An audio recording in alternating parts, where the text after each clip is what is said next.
So,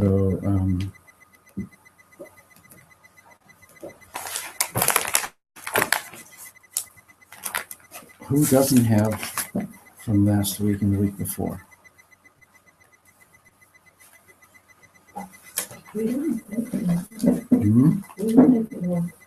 Okay, so I'll give you, here's 2. Here's, okay, 3, 4, Should we just have kind of folder and we put 5. everything back? That would be a good idea, right? It sounds good. Okay. That's what you get.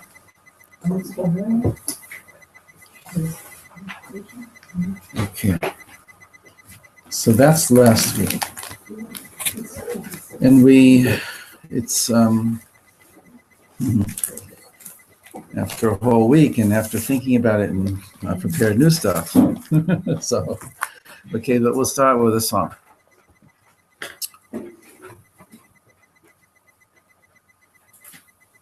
And the song is because I believe in connecting and making a little prayer before opening up our hearts and asking Hashem for help.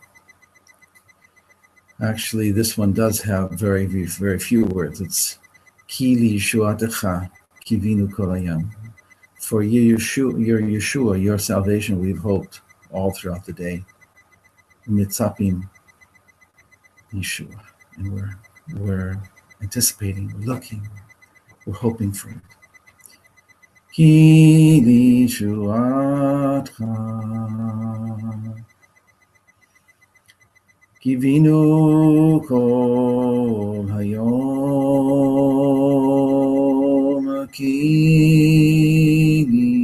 Yeshuatecha Kivinu Kol Hayom, U'mitzapim Lishua,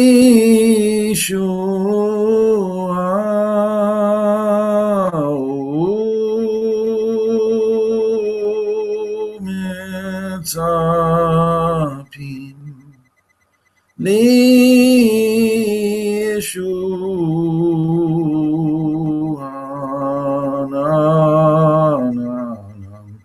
na na na na na.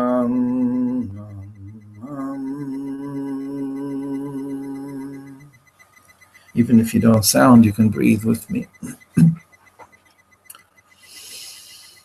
Ki Yeshuatecha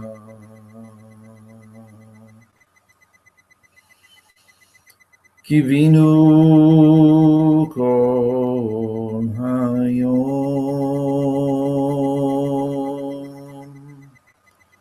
U'mitzapim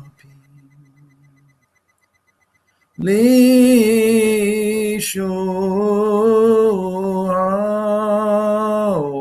U'mitzapim Lishua.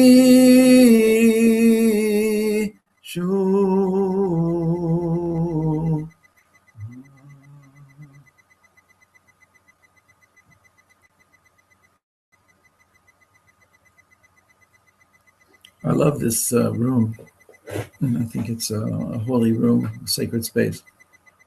And when I think about the world that we're living in right now, the whole globe and the solar system and everything else, from the big all the way up to the highest that we can imagine, looking down on our earth as a little speck, getting closer and closer and closer, and seeing the entire globe, and then seeing the continents, and then seeing the cities, and then seeing us here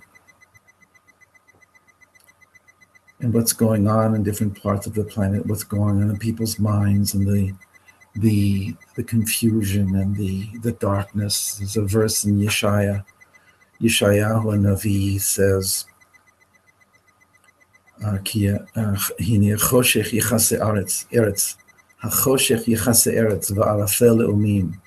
Darkness will cover the world, in a thick darkness, a fog, the minds of the people, the umim.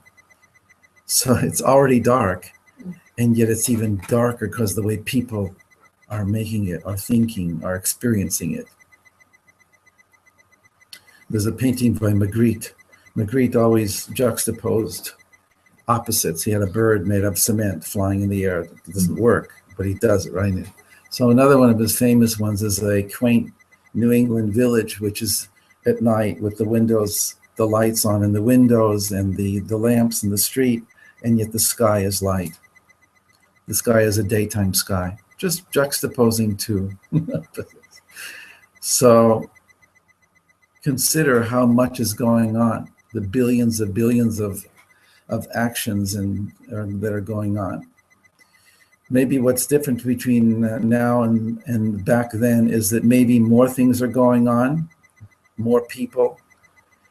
At the molecular level, there was always a lot of stuff going on, so Hashem's mind can handle that. But people is another thing. So there are actually more actions going on right now in the universe than were years ago, centuries ago, or millennia ago.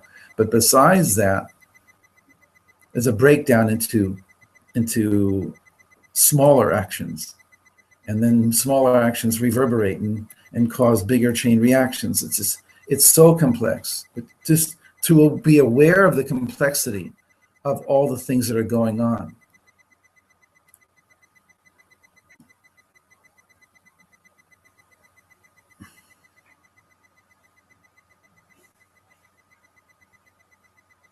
And to know that it's all existing within a larger framework, which Western civilization, with its different philosophies and myths that it lives with, what Torah is different is Torah is a prophetic tradition that actually really says there really is a consciousness that unites everything. There is something that's making everything happen, that's leading everything towards a goal. It's not just going to be like this all the time. It's not been like this always, and it's not going to always be like this. This is a temporary space for human beings to do their actions within a world of free will. As we've been saying the last 2 weeks, it has to do with the Shvirat HaKelim, the breaking of the vessels, which was a purposeful action on the part of Hashem in bringing about a universe in which his light is hidden. So the Kabbalists are very emphatic that you must recognize the darkness in order to appreciate the light. So there's a lot. Personal. It's not some kind of cosmology that has nothing to do with any of us. It has to do with each one of our lives. We're all living cosmic existences now. Hurts and pains are part of them. Joys are also part of them. Little joys, big joys. Little disappointments and big disappointments. How we put them all together in a broken world of broken consciousness, of everything broken, of broken marriages, broken people. How we put them together, that's what the chapter 10 moves into chapter 11. Whatever, that's just within the framework of this book. But how we, each one of us in our lives, puts our life together into a coherent whole. And yet we understand that we can't do that. I can't have an effect on putting everything together, but I can live in such a way that I can be whole, even in a broken world. How can I do that? So the Kabbalah, besides its cosmological teachings, has a personal application. In fact, the great tzaddikim are the ones who are channeling this knowledge to us, are telling us that this way of connecting with the larger picture, of seeing our world within the larger framework of a divine plan, is the only way to truly make peace with this world as we see it.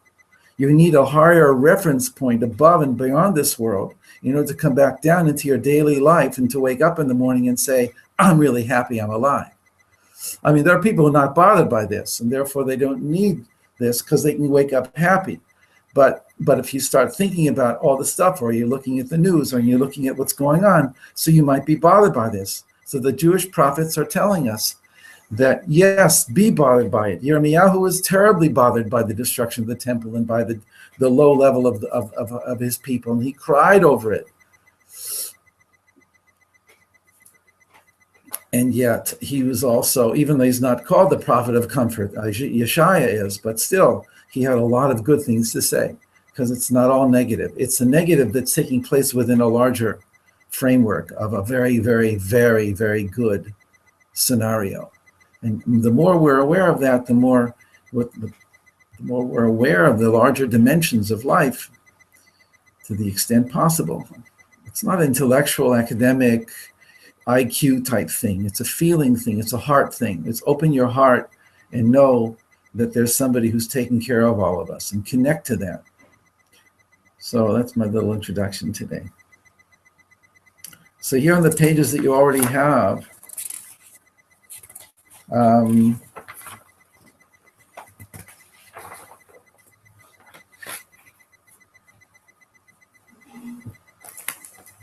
you have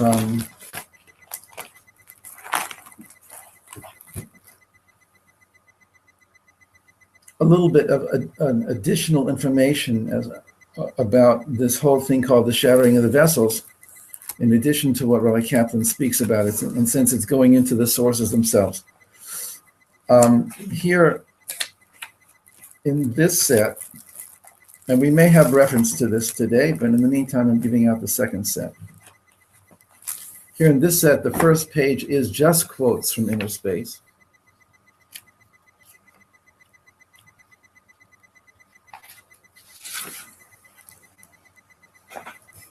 So again, the subject is the shattering of the vessels.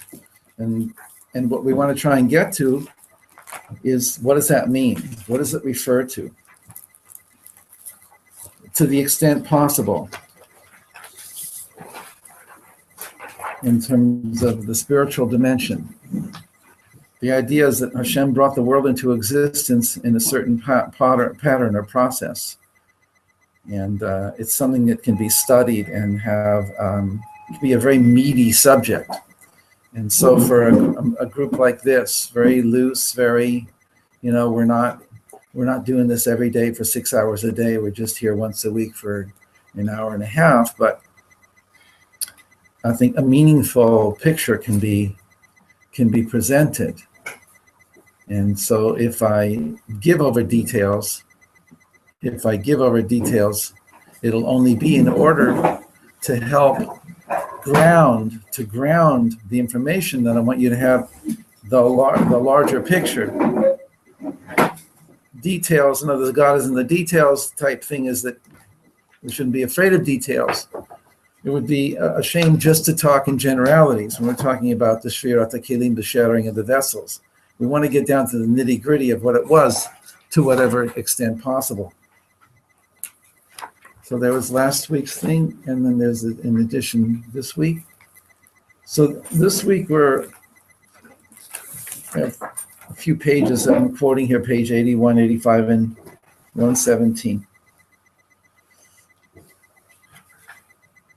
The words here will have to be explained somewhat, so we're going to do that, okay? We're going to try and get inside this text.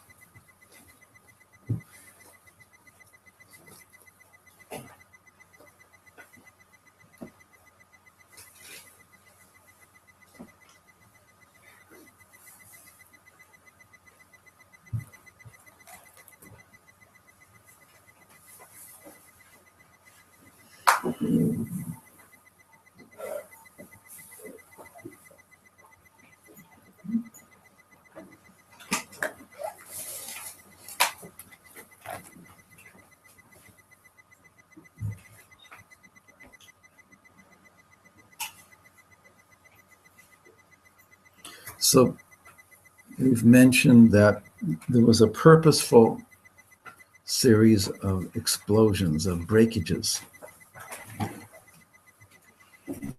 In physics, we have a Big Bang, astrophysics, supernova explosions, stars forming, and then furnaces within the stars, very hot, and then bursting and exploding, sending their parts and their pieces throughout, large spans of space-time, and then coming together again. There's the picture that physics gives us is one of explosions and coalescences, explosions, coalescence, explosion, coalescence, coming together, coming apart. And it's not just one after the other without any order. There's actually something that happens in the process is that the lighter elements are in the Big Bang, which is helium and hydrogen. They're called the lighter elements. I'd say light is a double meaning here, light and light. And the heavier elements don't come until after many, many, many explosions and shatterings and coalescences. And one of them is carbon. And carbon is essential for life on this planet as we know it. And therefore we see that there's what has been called a teleology, that there's a purpose from the very beginning, that included in the beginning is a thought of the end. We have to say it in Hebrew is called sof maaseh, the mashvat tchila, that Hashem also already foresees the whole process and toward the goal towards which everything goes. We don't, because we're in the middle, but we see that there are certain obvious things where we see that there was a purpose here in everything that happened. So the breakage was in order to bring about a world where the light of Hashem could be minimized at each stage in terms of the spiritual. Now I'm moving now from the astrophysics to the spiritual picture that was presented by the Ari in the 1500s, which was that there were explosions, but they weren't in the physical world because there wasn't matter as we know it yet. There were very high level of energies. And so these we call them the 7 shatterings, the 7 explosions. And the Ari goes into them very deeply. He gives in other words, he gives over the spiritual understanding that was given to him by Eliyahu Navi and by his teachers. And from the Zohar, he gives over the spiritual understanding of what is now being understood in physics and in astrophysics. Mashiach will be the combination of physics and metaphysics and show that they are one Torah. Mashiach will not just be learning Gemara and Kabbalah, he'll be learning physics and teaching why Hashem does and how Hashem does. He'll be teaching psychology, teaching history, be teaching all the important subjects to every single person. We'll start to understand why we're here, who we are, what this world is, right? In the meantime, we have a shattered version within our Torah, even though our Torah is awesome, but our Torah is also a shattered version of the Torah. As Moshe Rabbeinu himself shattered it at Sinai, from then on we only had the broken tablets. So and there's different ways of understanding it, but the point is that we only have little pieces, and our job is to bring the pieces together and to try and make a coherent whole of understanding out of our lives. Some people say that there's one book that says that the Gemara is actually a Kabbalistic text, that it has a number of points on the page. You try and put them together, and they're called Havaminas. A Havamina is that I think it goes together this way. And then it becomes clear to you that your Havamina was wrong, and it gets broken. And then you come together and try and put it again, and it's an interactive text until you finally come out with an understanding of the entire text according to Rashi, Tosfot, the Rashba, and the Rambam, and the Rif, and the Rosh, and the Shulchan Aruch, and you get this complete picture, and you say, "Oh my goodness, it's there all the time. I just didn't see it." It's truly an interactive text, but it's a Kabbalistic text in the sense that you have a certain understanding of it at one point, and that becomes shown to be not a correct understanding. It gets broken. So the breaking and forming together is a conceptual process as well, and it works at every level. Let's just read inside. In fact, the reason here, I'll give it to you. Rav Sutton, Yeah, on that point, is that the process of creativity as well? very It's all- much it's so. all creativity Hashem's connected to that creativity and creativity. our creativity mirrors this, and some of us more, some less. Some people just have no pain. It's just such a clear, smooth process, and wow, at least that's what it looks like. Yeah. If you'll ask them, they also went through all the stages of, but it's relative. What one person's flow is another person's pain, but it's the giving birth. So every time you're creating, you're actually mirroring like the original creation. It's pretty amazing. It's pretty amazing. Wow. Okay.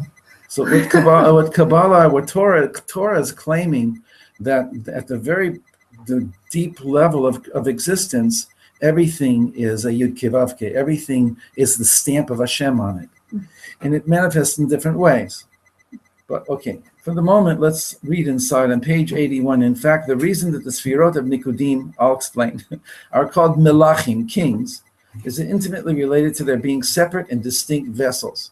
I'll explain in a second. As we've seen, it is the aspect of Malchut, the last Hey of Avaya, which represents the idea of a vessel that can receive existence and eventually give back something more perfect.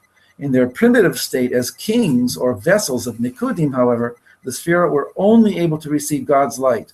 They were not able to give, to be givers. They were only able to receive, and because they were separate and distinct. As we said, there's this beginning of chapter 10.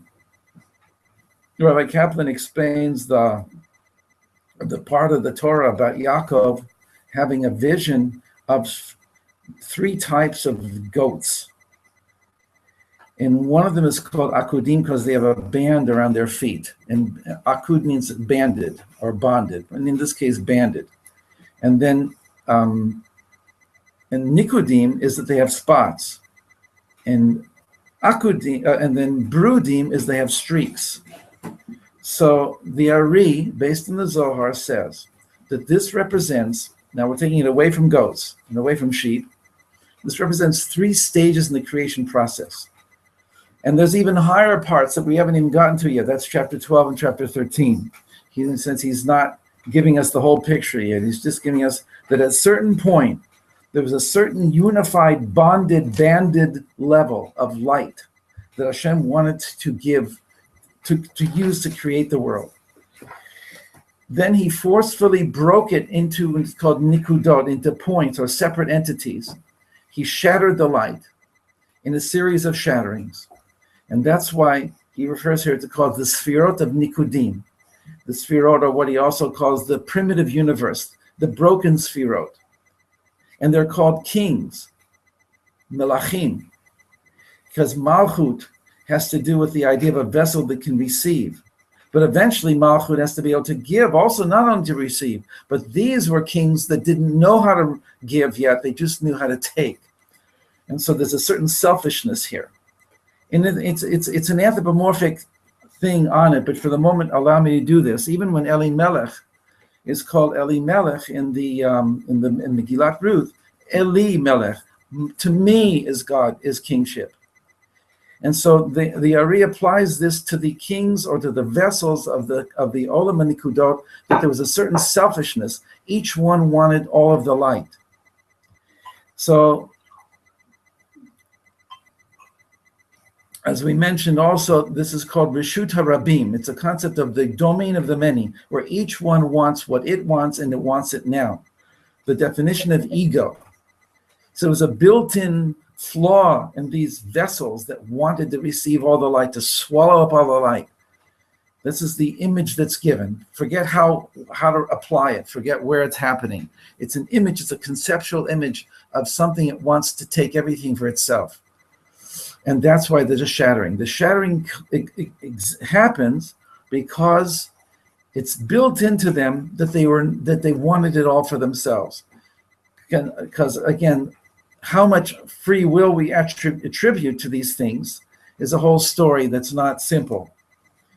As I say in the thing I sent out to everybody, Kaplan did an amazing favor for everybody to write this, to teach this stuff, because he had a tremendous understanding of this, and he, as a physicist and as a rabbi and as a beautiful man who was able to communicate ideas in a very creative way, he did an amazing thing.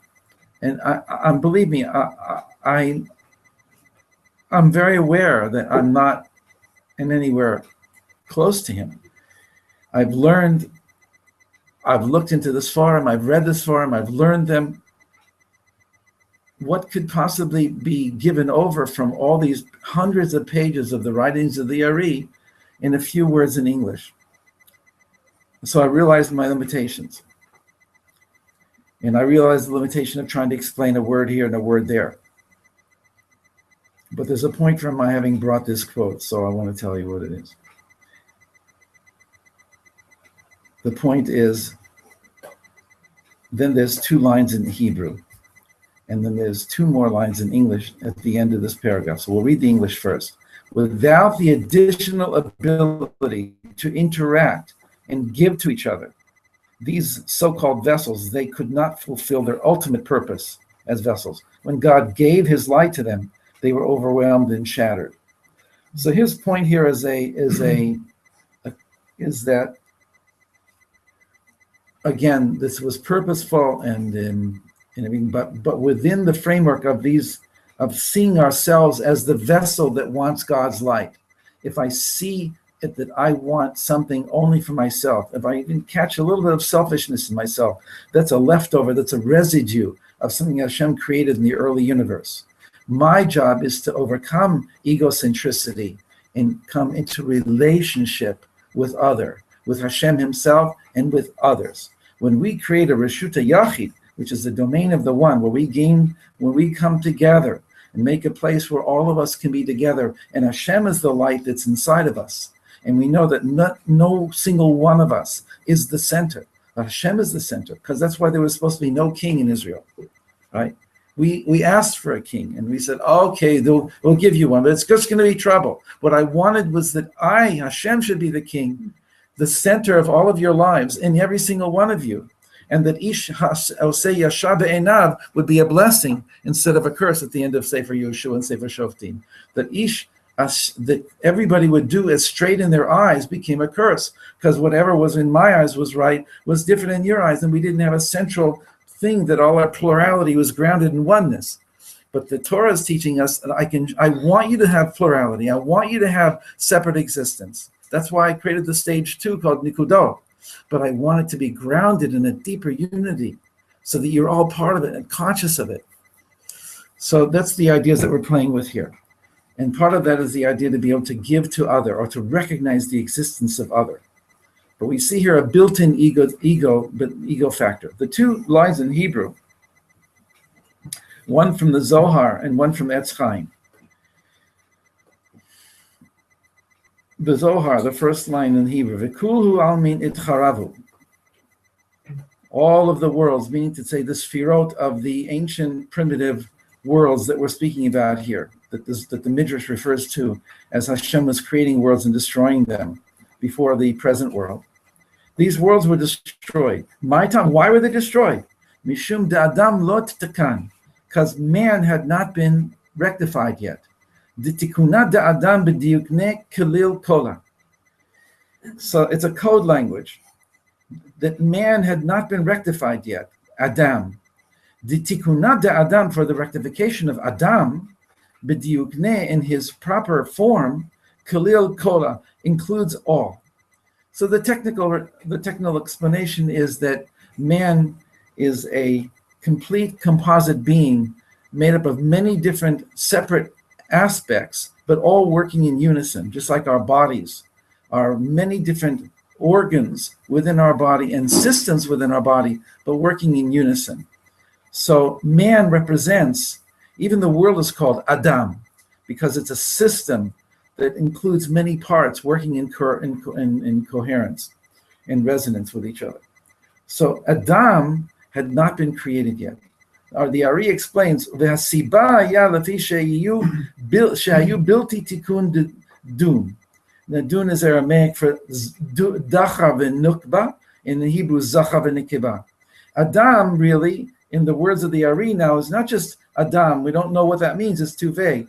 Ari says they weren't male and female. They weren't givers and receivers. Everybody has to have both. A male has to be a male female, and a female has to be a female male. And then the two of us, we join together because of our ability to include opposites.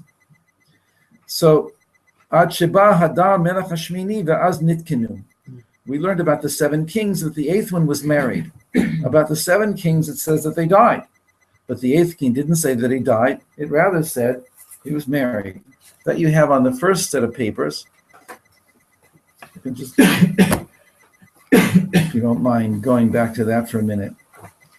So you have this famous thing, which in the Kitvei Ari, and especially in others form that I've seen, every detail is taken here. For those who love Torah, these things are so amazing because the Torah is a really enigmatic text. It's purposely mysterious. It has so much meaning built into it, but you don't know how to get to it until you see how the Ari opened it up, and then later on, the Leshem, the Vaishlomo Yashiv, one of the great Mikubalim of the last generation. But the text itself reads like this, with all these names. These are the kings who reigned in the land of Edom before any king reigned among the children of Israel. So what we're describing here in the death of the 7 kings is the shattering of the vessels, but in terms of kings. And we said that it's just 2 different metaphors for the same thing, that these kings, each one reigned and each one died. Bela ben Beor, the son of Beor, reigned in Edom, and the name of his capital was Dinhaba. Bela died, and Yovev, son of Zerach, from Batsra, reigned in his stead. Yovev died, and Husham, from the land of the Temanim, reigned in his stead. Husham died, and Hadadson ben Badad, who defeated Midian in the field of Moab, as we have to know, obviously it's very important information, he reigned in his stead. The name of his capital was Avit. So we see an extra information given here on the 4th one. Hadad died, and Samla of Masreka reigned in his stead. Samla died, and Shaul of Rehovot Nahar reigned in his stead. Shaul died, and Baal Hanan ben Achbor reigned in his stead. Baal Hanan ben Achbor died, and Hadar reigned in his stead. The name of his capital was Pau. His wife's name was Mehetaval, daughter of Matred, daughter of Mezahav. Like, hello, yeah. Yeah, so Rabbi Kaplan gives notes at the bottom, I bring them here on this page also, that basically the Torah's claim works that this is actually physical, historical. It has a historical application. I don't bring it here. I left it out because of space. Yeah, I'm sorry. I say, and the footnote number 3, I see for example, Rabbi Aryeh Kaplan's extensive notes on this passage in Living Torah, Genesis 36, etc. That footnote number 3, the words is my claim that there's a level of interpretation of what we just read where these people actually reigned, and their names of their respective countries and everything is all real, verifiable, and historically accurate. And then so I refer you to footnote number 3 in the Living Torah.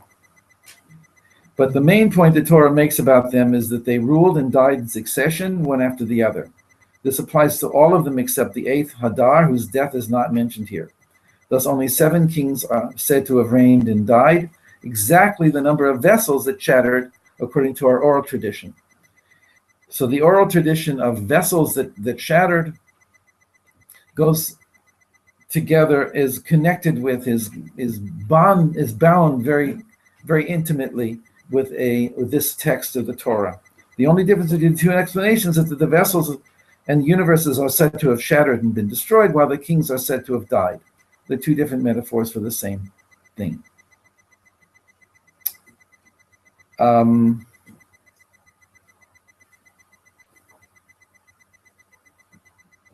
Din Hava, that's the name of his capital of the first one, Bela ben Beor. Bela means swallowed. Beor means animalistic. Din Hava is din, forgot what I read today. Hava means, forgot, there's a meaning to it, but din is definitely din, is judgment. Edom, the word Edom, As the Zohar is going to point out in a second on the next page, Edom means red. So let's look and see what the next page. According to the Zohar, actually it has a number 1 at the top, but it's really page 2 of this set. According to the Zohar, these kings of Edom are the very same universes referred to in the Midrash that were created and destroyed before our present creation. So we have this text from the Zohar. We have learned in the Sifra Tzniuta, the Zohar itself quotes a more ancient text that came before Rabbi Shimon Bar Yochai and that was incorporated into the Zohar. What did we learn there? Before Atika de Atikin, the ancient of the ancients. And look at the note here. What is Atika de Atikin? The basic infrastructure upon which all the lower universes depend. It's also called Adam Kadmon. So before Atika de Atikin was fully rectified, he, Hashem, it's a pronoun, built kings, gathered kings, engraved kings, and measured kings. They did not exist for long, however. In Aramaic, v'lahavu mitkaime, they didn't exist. They didn't have continuance. For he hurled them downwards, ad-dache lon, until he hurled them downwards, while he stored above for a future time, va'atzna lon lebata zimna. What did he store above? According to the Ari, this is the Zohar. The Ari explains later, and you have footnotes on that, because he stored above the lights that caused them to shatter for a future time. We mentioned last week, again, there's a kind of a build-up every week, and I'm willing to the best of my ability to catch everybody up, but please do your best to,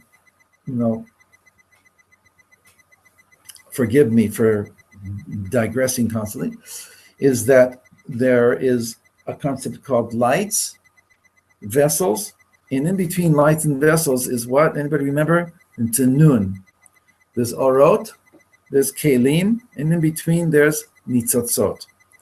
So the light hits the vessel shatters, and parts of the light go down into an abyss with the vessels, with the broken vessels, and most of the light goes back up.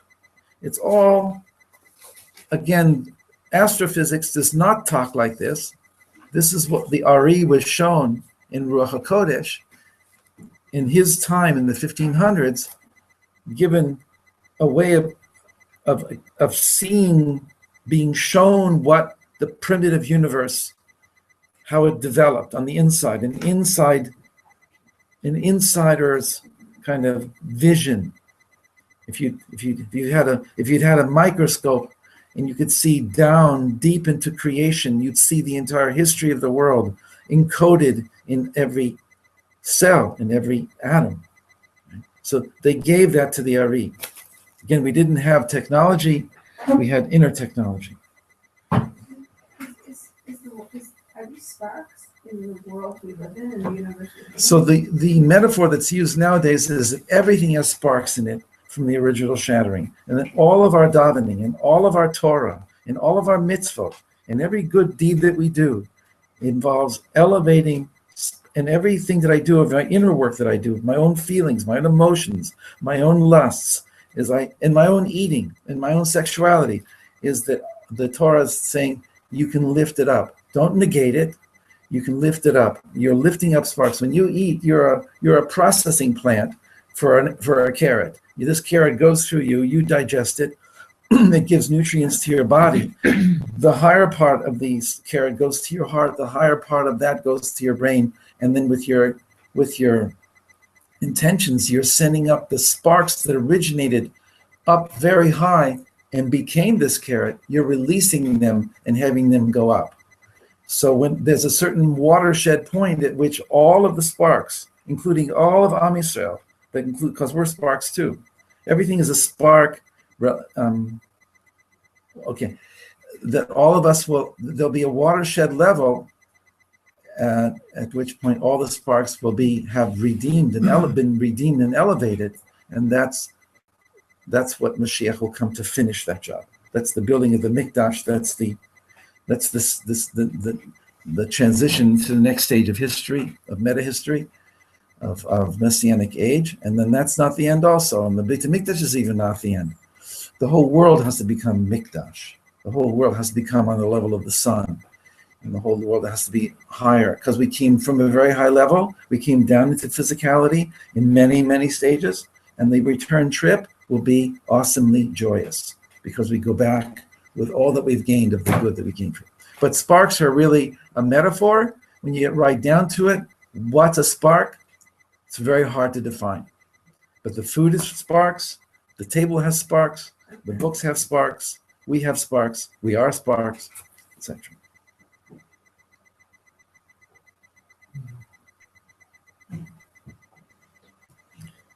So this stuff is hard. It takes you like to places like, I've never thought of these things. What, and the way it speaks about it, not easy. Please forgive me for going and finishing the paragraph.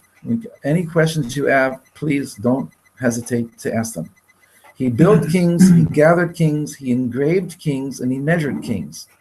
They did not exist for long, however, for he hurled them downwards, while he stored above the lights that caused them to shatter for a future time. This is the meaning of these are the kings who reigned in the land of Edom before any king reigned among the children of Israel. The land of Edom, from Adom, red, refers to the place where all judgments exist. As a result, none of them continue to exist for long. So that text dangles in midair. There's nowhere to put it. What do we do such a thing? We go on to the next text and the next text. And what we do then is we start to build inside of us some context within which to handle this stuff. And again, if you should say, wait a second, this is Kabbalah. I don't want to have this stuff in my head. Why are you doing this to me? It's because when you start to get it, it is exactly, as I said before, the recognition of brokenness in my own life. And I want to know how to put it together. So that's telling me that this is part of a universal cosmic process that Hashem himself broke down his light and is in the process with us of putting it back together. So then it's more interesting to me. It's something that what one little act that I do is part of the great cosmic putting together of creation. That might not excite everybody, but Is that the idea that when things are going to break down before Mashiach, so there's like a mirroring breaking going on, it's a parallel of the original breaking, and it's a breakdown again to be, you know? things are not broken enough. No, they're getting really broken, right? There's that part of what has to happen, that breakage has to happen to be rebuilt in the same way that it happened originally. Oh, yeah. But that's very intense though, because that was pretty heavy duty breaking.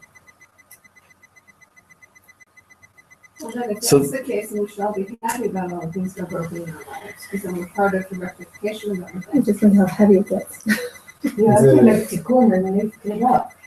Yeah, but This is our work here, you know?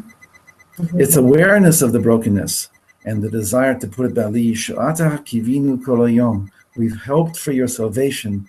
It's like a desert that gets dry and parched, and the land begins to the cracks. The water is what brings it all together. We're asking for the water. We're aware of the brokenness. It may even get more, and it might get very dangerous. We don't want to have that. That's not what we're here for. We're here for rectification. We're here to, nobody understands us. We don't even understand ourselves. So this is also an exercise in trying to understand what we are made of and why we are here and why Hashem made my life the way he made it. And what my part is in this incredible relationship that I have with him. What do you want from me? Give me an idea of what I'm supposed to do. I can't take my cues from everybody outside. It's all cacophony. I don't get a clear message. I came to Eretz Yisrael. I came to grow.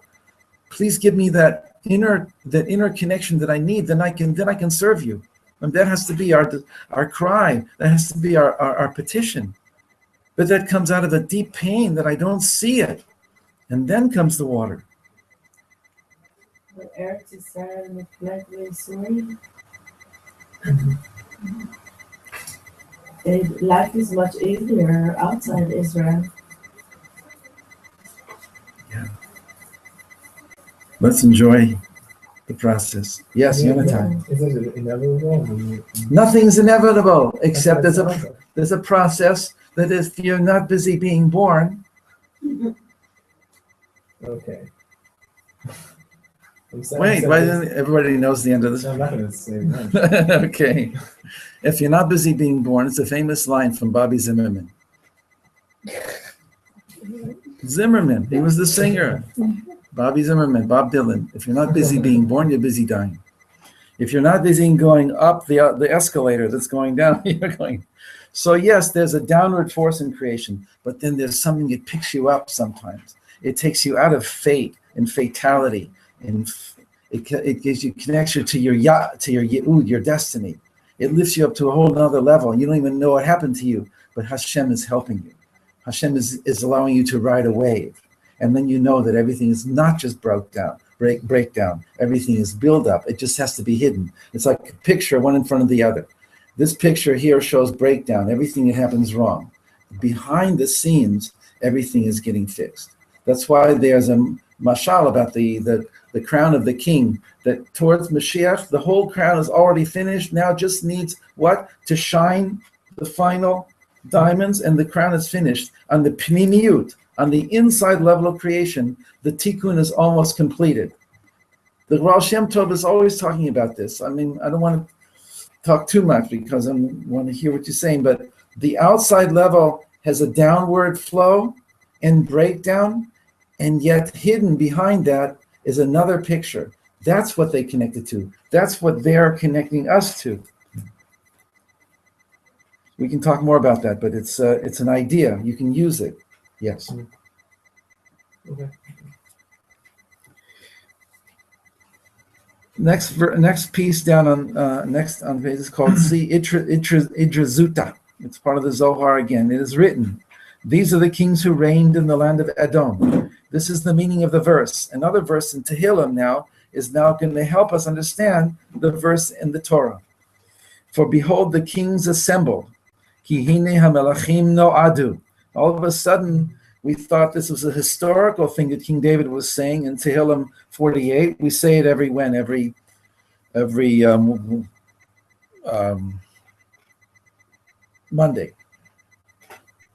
This Tehillim, Memchet. And we thought it was talking about a bunch of kings that came to Israel, that came against us. For behold, the kings assembled. Remember what the Zohar said above, that Hashem built kings, gathered kings, engraved kings, and measured kings. So the double meaning here is that, oh my goodness, history was preceded by prehistory, and that there was a setup as a programming. God programmed history. He programmed 6,000 years of breakage, that human life would be based on things going wrong and me having to fix it. And in order that there be free will, in order that there could be something that we can earn here, that we could come back and receive what Hashem wanted to give us from the very beginning. Sof Maaseh, b'machshvat tehillah, he had only the good in mind for this whole thing, the great Shabbos at the end of history. That's what I want to give you. But I want to hold my light back and create a world there where things go wrong, and you can be part of the fixing process. And then I can give you what I want to give you. So if one is self-destructive, is going against what he has to correct, and he gets sick, and his vessel, his body gets damaged from it. Talking about a person who's self-destructive. Yeah, going against the stream, against what he has to do a tikkun. Well, first of all, a person who's self-destructive is a pretty bad thing. We have to help him. He has he's caught in din, in judgments, self-judgments, whether from his upbringing or whatever, or he's caught into self-hatred. So he's self-destructive. He has destructive thoughts about himself, or he has negative thoughts about himself.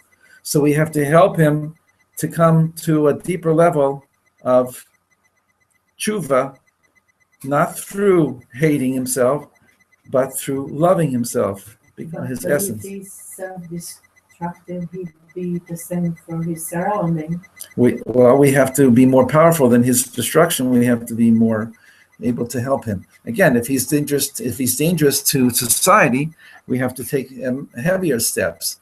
If you want to be more specific, please go ahead. But Yeah, because if someone is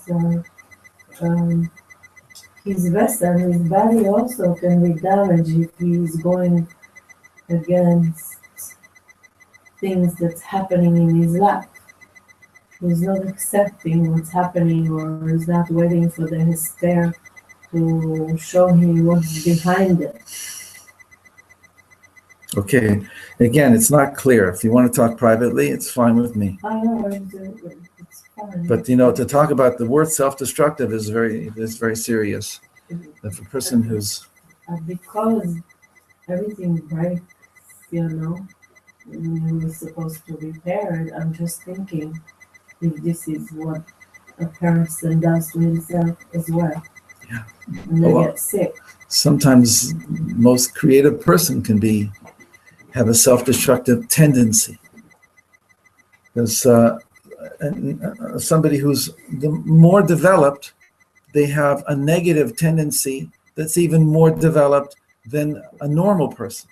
The Ari writes about this in Shara Gilgulim. I translated a lot of this because I felt it was personally, I sent it out a little bit to a few people maybe a month ago. Shara Gilgulim, Hakdama, 38. Anybody remember anything about Reb Chaim Vital writing about himself? Wow. And what he had to go through and his negativity and how he explains David HaMelech, Avraham Avinu. But it's not for now, but it's we'll talk more. So they have this verse, Ki hine melachim no'adu, kings assembled. Together they passed away. They beheld and they were sorely confounded. They panicked. They hastened to flee. The kings assembled, where? In the land of Edom, in the place where judgments unite together. They passed away, as it is written, so-and-so died. He reigned, and some other one reigned in his stead, and then died, and died, and died. So the piece is just trying to give us a sense of how a verse in Tehillim can also be referring, once we have the information, to a number of levels, down also to the level of what happened to as Hashem's creation of this universe. What Kabbalah does is give us a picture of how Hashem brought our universe into existence. I didn't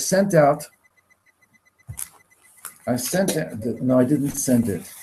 I put it in my Dropbox of a picture that we showed last week of the 6 days of creation.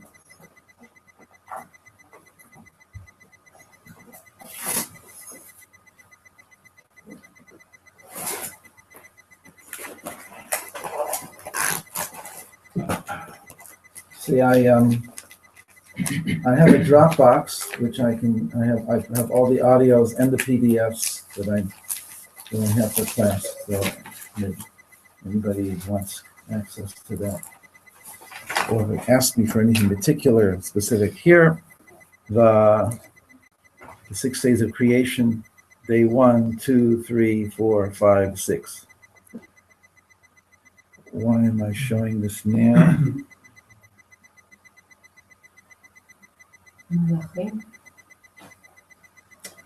That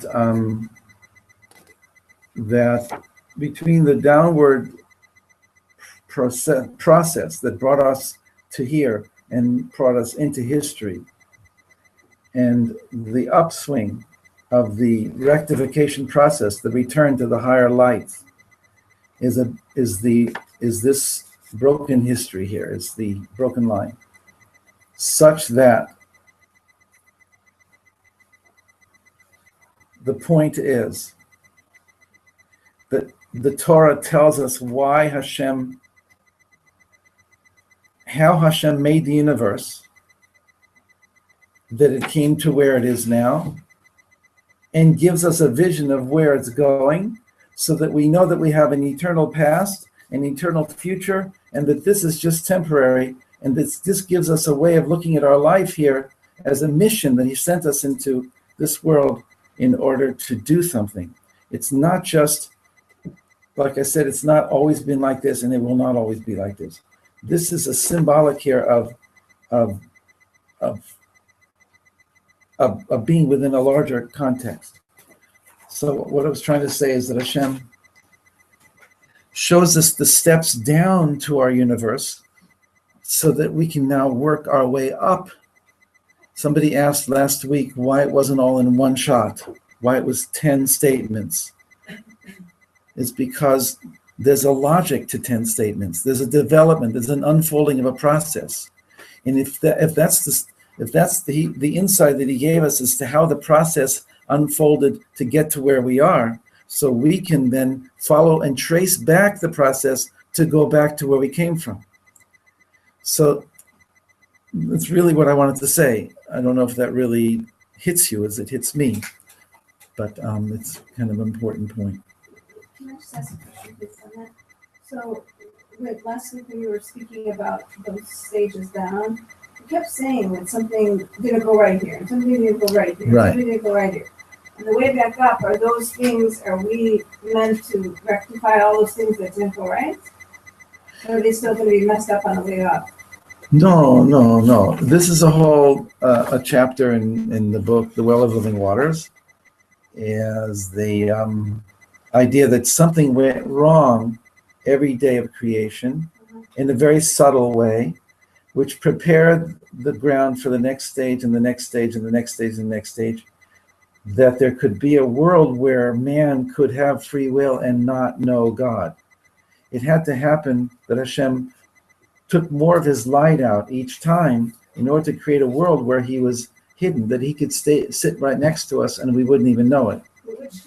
Because God is pretty big, right? It's in terms of the chapters, it's called it's in the section called World. Where are we? The three sections of the book are who are we, where are we, and when are we? So where are we is the world, is the history of the universe, the spiritual history of the universe. Okay. So now though, those two Zohars are like not, we know that they're not normal. We have a great master of teacher, whose name was Rav Shlomo Elyashiv. And he is an amazing expositor.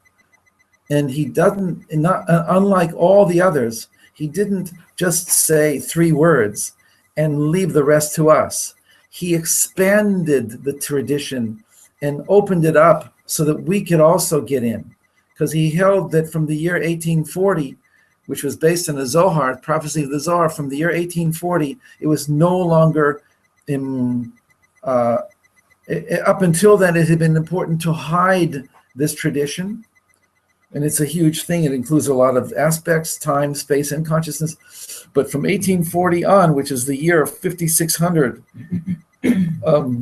from creation, so from that year on, the opening of the well springs above and below that the Zohar speaks about. So he was born in 1841. In Hebrew, the word 1840 is taf resh, 5,600. Taf resh is 600. So the 5,000 is taken for granted. The word taf resh is usually called shanat tar. So I call him a tar baby. And maybe if you're not American, you don't know where I'm coming from, but he was conceived in 1840. So he was really a soul who came down to reveal these things.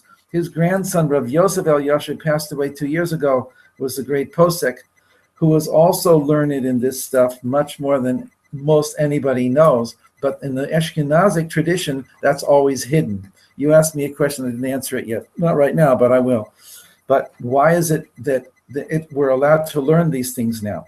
And that Rav Elyashiv is one of the ones who says yes. The Ben Ish Chai is one of the ones who says yes. The time is because 1840, and certainly now, the time has changed, and these become now important teachings that have to be opened up to more and more people. in order for us to have the ability to really know who's in charge. Because regular Torah is great, and we all should learn regular Torah and ground ourselves in Torah, but there's something else going on here that's a little bit more scary. In order to balance off that, we need a deeper teaching, right? And especially since India and metaphysics and all kinds of teachings are on the planet right now. So for us to say, well, we only learn Gemara. Of course, there's a lot of deep things in the Gemara, but the Kabbalistic tradition is important in the marketplace of ideas, and it should be done in a kosher way, in a way that people can grasp the ramifications of it without it being cheapened. So the people who made it cheap, right? They're playing their part, but they missed out on how to play their part. You need to have these ideas out in the marketplace, but they need to be done by people who are connected, bonded to the tradition in a healthy way. Not shackled. I'm not shackled, but everything that I'm saying is somewhere I'm getting it from the library of stuff that I've learned. I'm not allowed to make anything up, but I'm allowed to open myself up to how to say it in any particular time. I might be frustrating most of you here, but it's a very interesting process, and I hope that you're enjoying it somehow in some way. All right, the Leshem is the Rabbi Elyashiv. He wrote 4 volumes, all of them called Leshem, Shavo, V'Achlama, which are 3 stones in the breastplate of the Kohen Gadol. And the particular volume that we're quoting from here is called Drushe Olam HaTohu, the Discourses on the World of Chaos, which is again another name for the Shvira, for the shattering. And his Chiddush is that the Ari teaches that after the shattering, there was an actual rectification. Tikkun Maseh Bereshit. And so we might think, well, that's it. There was a shattering and then there was a fixing. He says, yeah, relatively speaking, yes. But in the larger picture, we're still in the shattering. As he's the one who says that the shattering was not just a cosmological event, it was a psychological event or a spiritual event, also that it programmed history. Yes, we have free will within the program. Hakol tzafui ve'aneshut netuna. We have free will. There's a program, though, and God runs history according to a certain plan, and He interacts with us according to our free will. But the plan is a real interesting thing, and so the idea that the shattering is a set into motion a certain type of interaction between God and man, at the end of which would come the Messianic age and the world to come, where we would go above the shattering. We'd be on the return trip back up. We'd go to the level that existed before the shattering, and then before that, and before that. So I said we came down through many stages. We'll be going up. The return trip is joyous. Coming down was a little bit difficult. Okay, so this is called Discourses in the World of Chaos, in the sense that the world that we're living in now is still the world of chaos, relative to the Messianic era, where everything is going to start to come together, and that history builds up towards the Messianic era. And when it already actually happens, we're all going to say, "Wow, this is great. Where'd this come from?" And I should say, "You built it. You did it. You believed in me. You did my Torah. You worked my mitzvot. Even during the time of chaos, you were building your eternity." The Chavetz Chaim says this in his way, because he was also a Talmud of the Leshem and of the Gra, who was also. All of them were Kabbalists in the deepest sense of the word, and all of them in the way that each one chose to manifest his teaching within his life. They're all part of one great Torah. Sorry. Yeah. There's two kind of ways that we say Mashiach's going to come. One is that you earned it, and one is that you didn't. But both we earned it. I mean, because one is, Yeah, sure. So both are earning, because one seems that God's bringing it even though we didn't earn it, and one is, well, you're going to earn it. It's going to come differently. Hi, we're endless optimists. Optimistics call us. Optimistics. Right, isn't that good? Optimists. We're not optometrists. We're optimistics. And we have this amazing positive way of looking at things. Yeah, so even the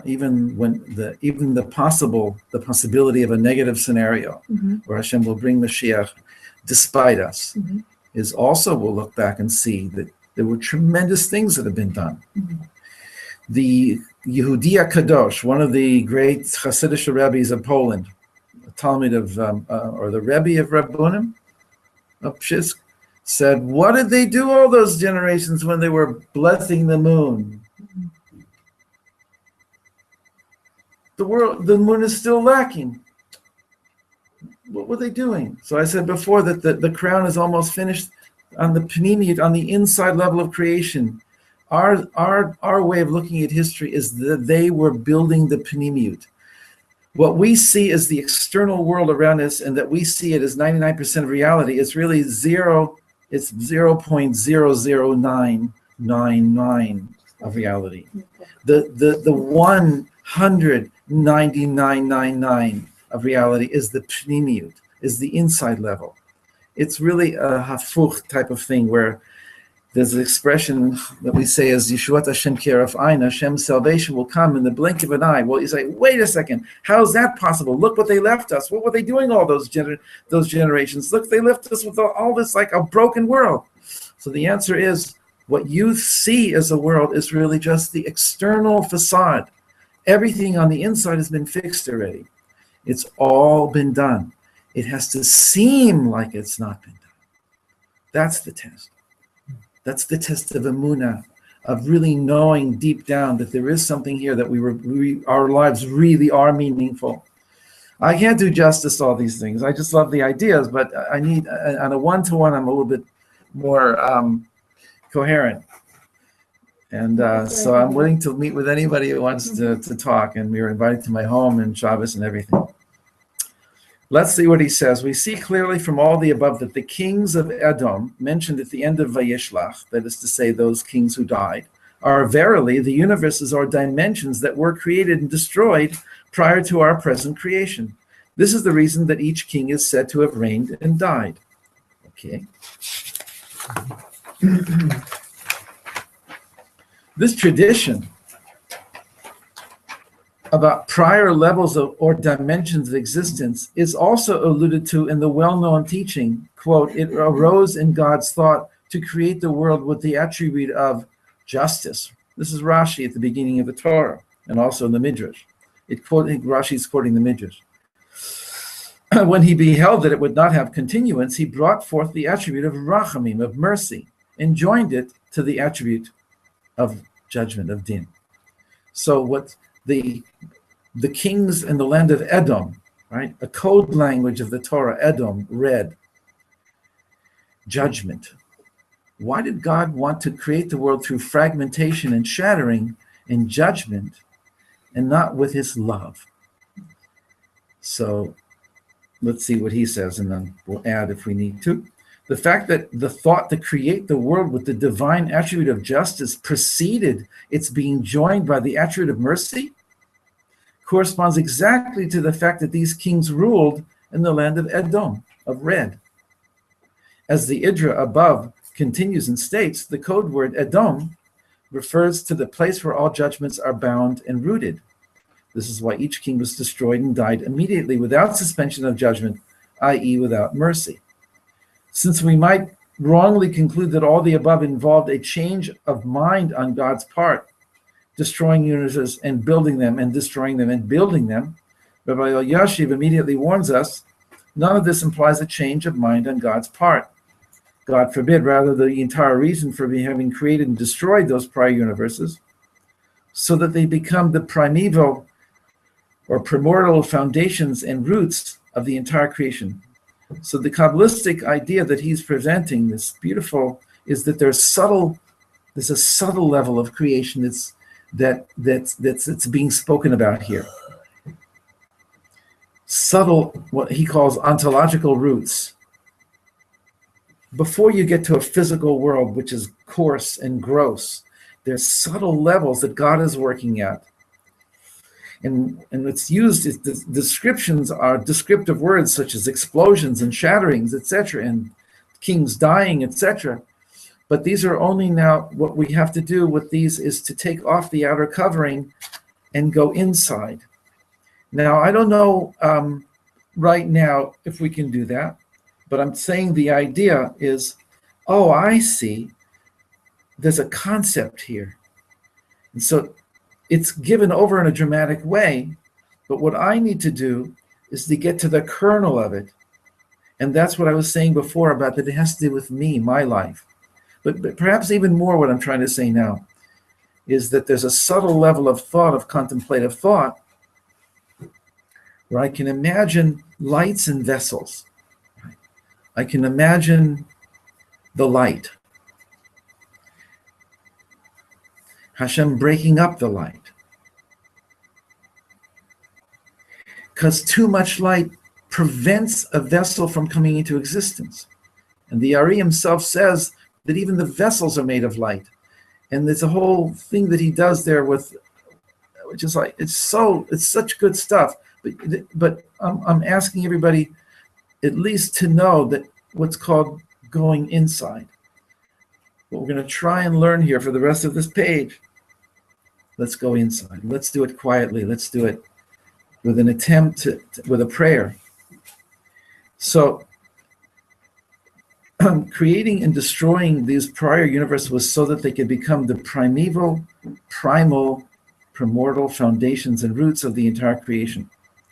Since, however, all of these universes or dimensions were powerful gevurot, judgments, only destruction could ensue from them, causing almost endless fragmentation and separation in the process. All this was according to plan. In this way, the primal roots of all that was to exist for the entire period of 6,000 years of this world emerged from them. Fruit from fruit and derivative from derivative. They all came into existence at once and in a single instant, with the reign and the death of each successive king. This is precisely the meaning of the concept that each of these kings reigned. The reign of each one consisted of his performing a particular task and fulfilling a certain function, bringing forth his potential to complete actuality in one instant. The only reason that this whole process could not be brought to fruition in complete existence with continuance is because it totally lacked any semblance of order. Nevertheless, the desired effect was achieved, namely the emergence of the primal roots of all that was ever to return and exist and attain its final perfection during the entire 6,000 year period set for this world. I'll slow down for this. I'll repeat this last thing again. The purpose was achieved. However it is that it happened, he set up he established the foundation for everything that would ever happen in the 6,000 years of history. That's an incredible idea. We'd have to have reference to a quote from the Gra, who says that the Torah concludes all of the history of every single thing in creation, down from the smallest to the biggest. And then he says that's all of that is in the first parsha of Breshit. It's all included.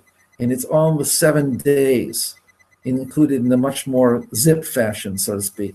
And it's all in the first day. And it's all in the first verse.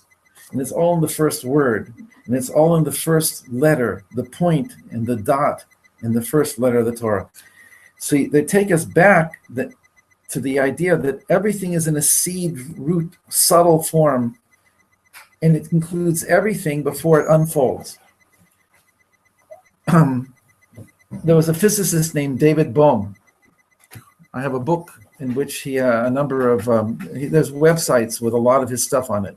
He was a student of Albert Einstein. He does this. He talks about this in a language that he himself came to.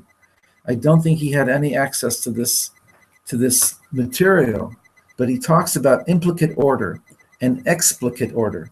That behind the explicate, which is the expressed universe, there's an implicate order. And behind that, there's an implicate. And he says it goes on and on and on. You just go back to where everything existed in total simplicity, without any differentiation in oneness. We don't have to imagine it, but he talks about it. And then there was this process of bringing out. This is how our rabbis talk about first day, second day, third day, fourth day. Rashi says it in the Chumash, that everything was an unfolding. There was a machloket, Rabbi Yehuda, Rabbi Nehemiah. One says that every day of creation was a separate creation. And the other says, no, it was all on the first day, and the second day was an unfolding of the first day, and the third day was an unfolding, and the third day and the fourth day, and it was all unfolding of that which was already there. It sounds like an embryo. Yes. A baby, it sounds exactly like that, because it's all unfolding what's already there. Totally. And so we go backwards into the oneness, which is not just an embryo, which is the total light that exists before, and we come back down into manifestation. I always go back up into the oneness. I give myself into the oneness. I connect my teka into the sheka. I connect myself into the plug of the source of my being. I give up my being. I come into complete nullification of self into the big self, and then I unplug and I'm charged. That's what prayer was supposed to be, is that I plug into my source and I come back into manifestation with everything. I bow. The bowing process the Ari describes as bringing everything up from down here and bringing it up into here. And then it comes down, but it's been washed in its source. I bring my hands up to here when I wash my hands. Now I'm bringing my hands. When I was in the womb, they said this is the position that they described the embryo in the womb, with the knees also, the fetal position. So the hands up here I'm bringing them up to get instructions, right? So that when they go down into the world of action, they're going to be faithful soldiers who are doing the command of the king. So it's a system where each part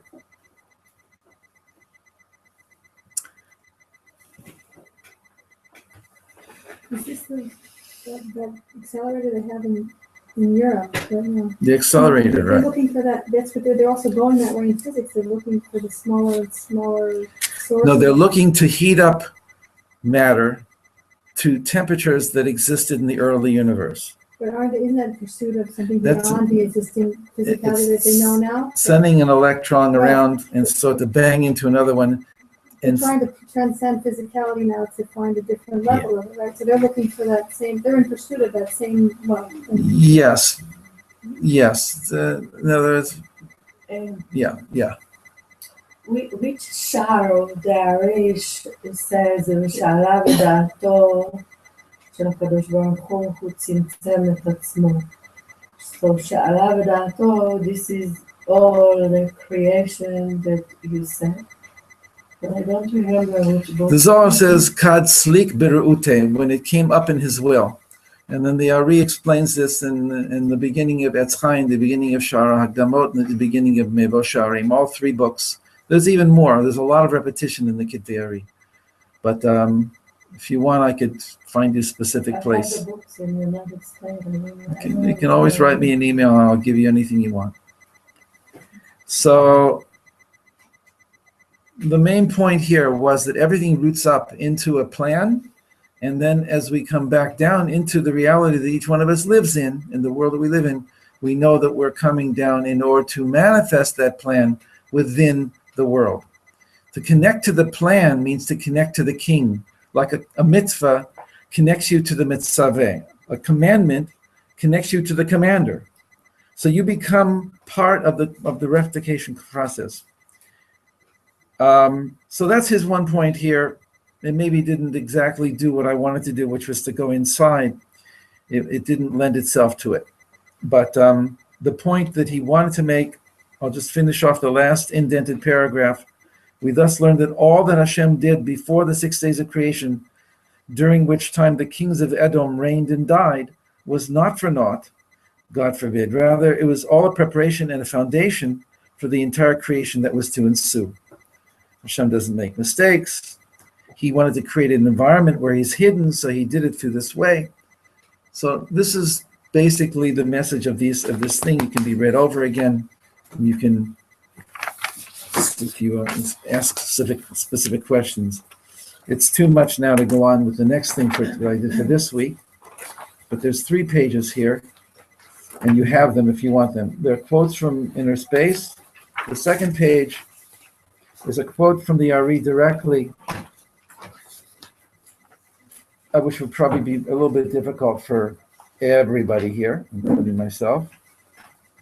And also talking about the death of the kings. And the main point that I wanted to bring here was, because I mentioned last week a verse. I mentioned last week a man named Rabbeinu Yonah. And so I brought this Ari here to show that I feel that the Ari saw Rabbeinu Yonah and what he wrote, and that helped him to understand the things that he understood.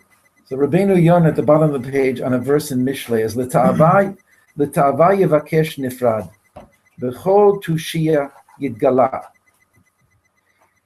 So it's a difficult verse in Mishlei. The one who's nifrad, the one who's separate, who separates himself from others, he's mivakesh ta'ava. He desires. His desire basically is what's his own inner desire for self is what separates him from other. Remember, we mentioned the beginning selfishness of the kings. So Rabbeinu Yonah says in 2 places. One is in his commentary on Mishlei, and the other is in his book Shari Tshuva. Ba ledaber al hata'ava v'leganot hanimshach achareha. It speaks about lust, desire, self-centered desire, and the denigration of he who is drawn after it. A person who only wants, in the low level, the desire of his heart. And goes after it, and will do anything to get it, and doesn't matter what he does. Nifradhu mikol re. He's separate from any friend. He doesn't have any friends, because all he's interested in is himself. It's not mikol ra, it's mikol re, or re'ah, friend. Nobody can stand this person. He's only interested in himself. He is the embodiment, the epitome of an egotist. Because he's only wants what he wants, and he wants it now and nothing else, and nobody else matters. If he only goes after his desire, and he's not willing to compromise on his desire, then nobody can stand him. Nobody can stand him because he's not willing to give recognition of anybody else's existence. And then he says more or less the same thing in Shari Tshuva. A person who wants to go only after his own desire and will, to be willful and strong-headed. He separates himself from any friend. Because friends will all stay away from him. They can't stand being in his proximity. Because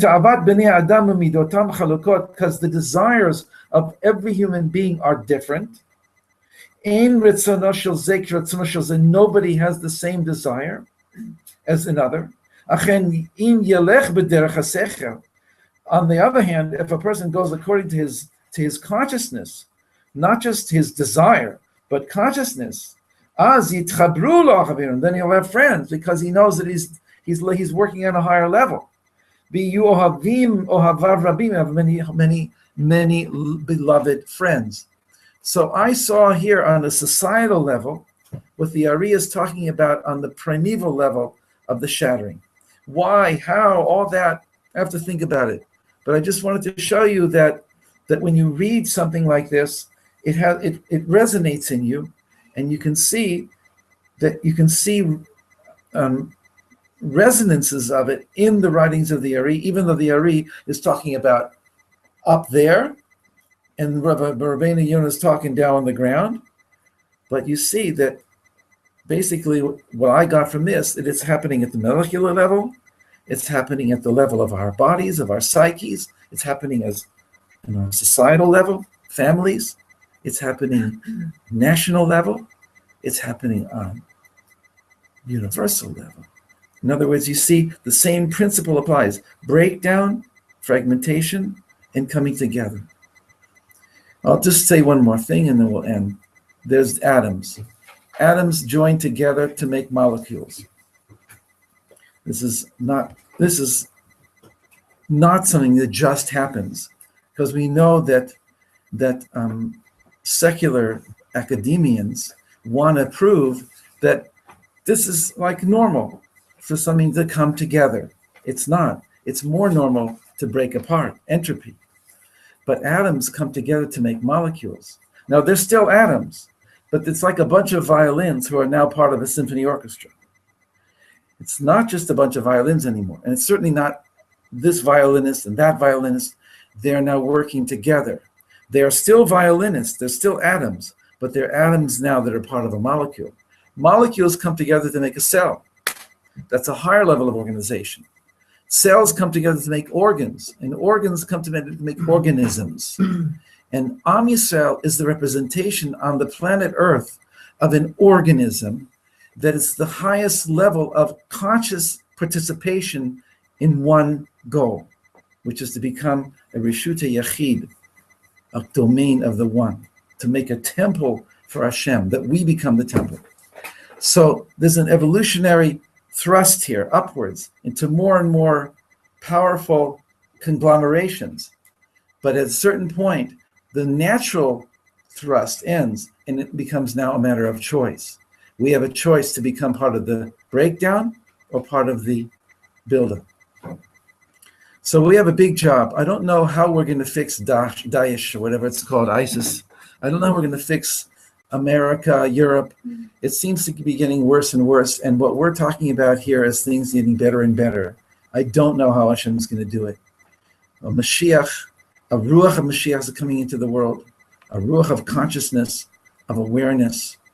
How will that unfold? And will it be a race between the forces of destruction and the forces of consciousness? I don't know, but we're here. We're in it right now. That's the excitement that I have of learning this stuff. I hope that it's not to drive you crazy. What can I say?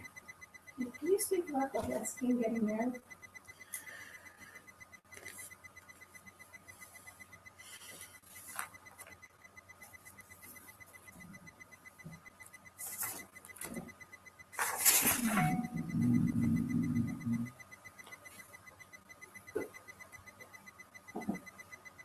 Well, without mentioning man and wife, but the Ari said that basically Hadar was the tikkun.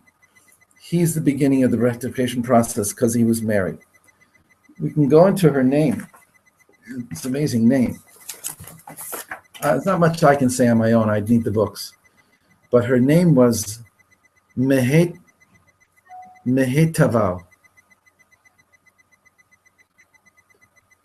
I knew something about this at one time. I'm not sure if I can get it right now. It has the word tov in it. It has the word ma in it. Ma tov. I'm not sure about whatever. Matred and mezahav. Again, I have the books that I can look into.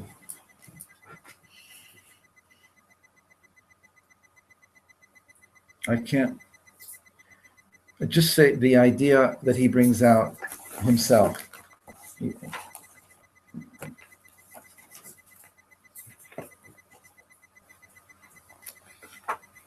Or what I was going to do is, in the pages I gave you today, Shattering of the Vessels, the middle is a quote from page 85. This is one reason why the original vessels were created in such a way that they were incapable of interacting with each other. Due to this built-in flaw, they were overwhelmed by God's light and subsequently gave birth to an outside realm where God's presence could be almost totally eclipsed. The drama of the shattering of the vessels and their subsequent rectification is partufim, which we'll go into, which could give as well as receive, thus serves as a spiritual blueprint for man's ability to overcome evil, become a vessel of godliness in the world. It's only when man overcomes the concealment of the divine in his own life that he arouses a corresponding influx of light and blessing into the spiritual universes. When man accomplishes God's will below, he causes a parallel realization above. The vessels are then able to receive a greater and greater revelation of light and transmit it from universe to universe. Without the shattering of the vessels, there would have no possibility for man to choose between good and evil and thereby resemble his creator. I guess it's all out of context. It's just, you just have to read him. He had a lot of good things to say. He was a very special man.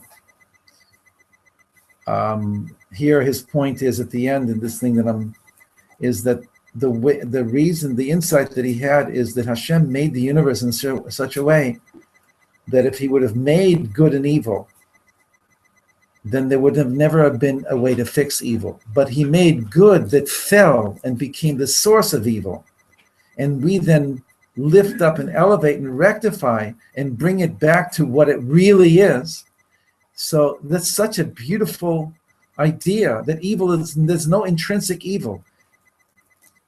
It's only when good has been displaced and misplaced. Rabbi Nachman has this in his story of the two kids who were exchanged.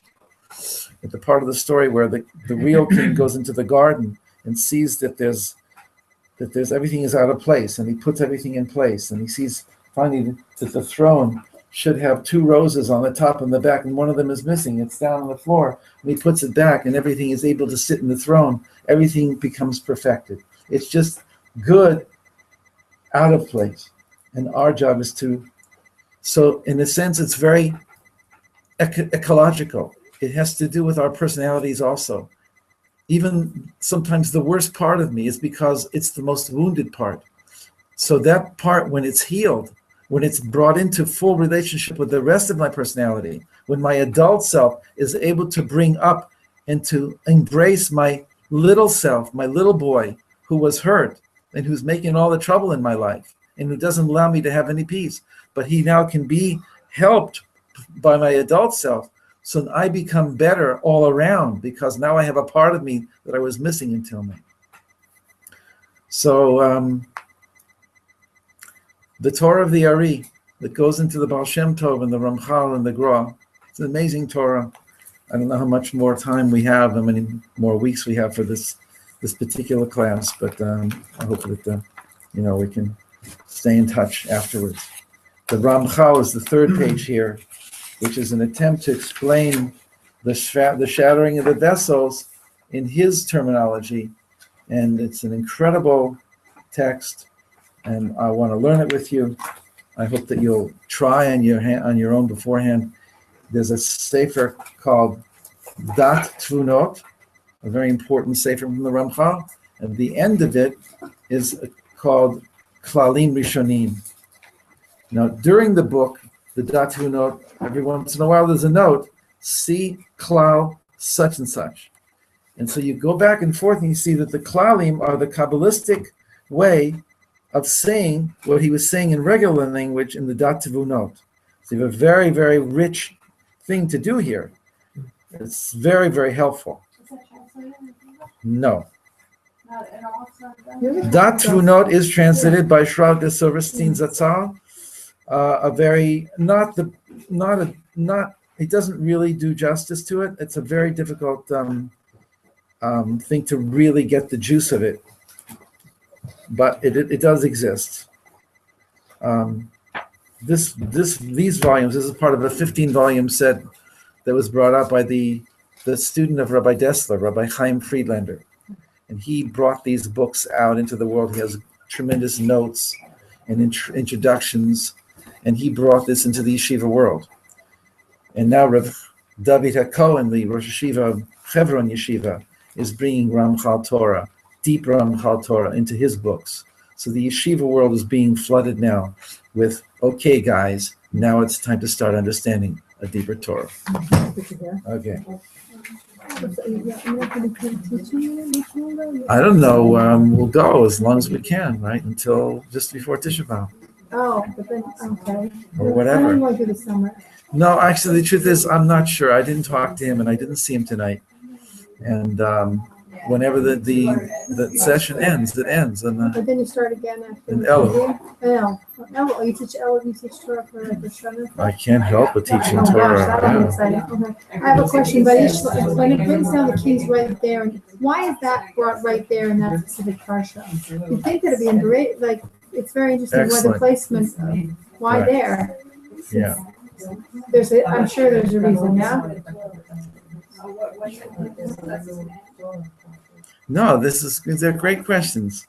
You don't have to answer, but I there's can't. It's like it's. But there's a reason, but there's like, there Yeah. makes sense with the order. So you It's see, like in the Yaakov Avinu Right, is coming where it's coming. right, The kings of Edom right. is actually basically a little tale on the end of the parsha, just to finish off with Esav, Okay. and so we can go to the next parsha and talk about Yaakov. Okay. But the Ari says, wait a second, this is like Esav and Yaakov Right. is the Shvirat Kelim and the Tikkun. Huh. You hear Yeah. that there's consciousness involved here. Oh, it's kind of mind blowing actually. It's 'Cause I've always mind-blowing. wondered because there's not one extraneous word in Torah.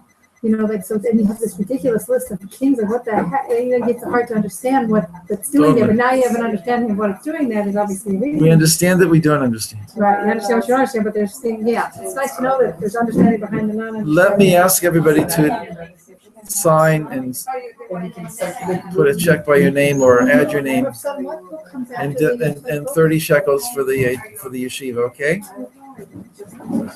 Rav Sutton, do you have a book? Is there a book after the Yichud book? There's another book after that one? After which one? You did the Yichud book, you did a book on Yichud. Yichud. I'm reading that book, so there's a book after that book? There's a Yeah, follow-up to sure. that? Okay. I'm almost done. Really? Maybe next week. I wrote an epilogue for that, and I gave one copy, and I have to give one to you because without that, the book never doesn't end Oh, properly. okay. Anyway, Thank you. yeah, thank you, everybody. I have a quick question. Yes, In the beginning, we said the spirit of the Nikudim are called Malachin. That confuses me. kings. As in Nikudim, Sfirot, the right? spirit of Nikudim. Of Nikudot are called kings.